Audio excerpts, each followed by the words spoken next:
নমস্কার, গুরুকৃপা চ্যানেলে আপনাদের সকলকে জানাই সাদর আমন্ত্রণ। এই ধরনের শাস্ত্রকথা জানার আগ্রহ থাকলে সবার প্রথমে চ্যানেলটিকে সাবস্ক্রাইব করে রাখবেন। ভালো লাগলে অবশ্যই একটি লাইক কমেন্ট শেয়ার করবেন। জয় গুরু।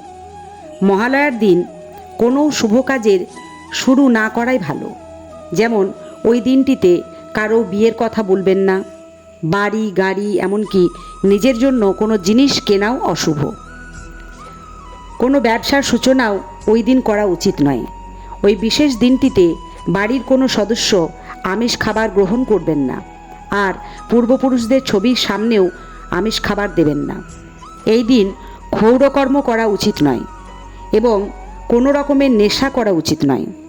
মহালয়ার দিন ভোরবেলা ঘুম থেকে উঠে গঙ্গার ঘাটে গিয়ে পিতৃপুরুষদের তর্পণ করা উচিত। আর যদি তর্পণ করতে না পারেন তাহলে পিতৃপুরুষদের ছবিতে মালা পরিয়ে তাদের পছন্দের কিছু খাবার দিতে পারেন। এই বিশেষ দিনটিতে যত বেশি বেশি পারেন দান ধ্যান করুন। বেশি কিছু না পারলেও গরিব দুঃখীদের খাবার বা পোশাক দান করার চেষ্টা করুন সামর্থ্য অনুযায়ী। কিছু খাবার পশু পাখিকেও বা জীবজন্তুদেরও খাওয়ানো উচিত। যত বেশি সম্ভব ওই দিন ভগবানের নাম জপ করুন, ভাগবত গীতা পাঠ করুন বা শ্রবণ করুন।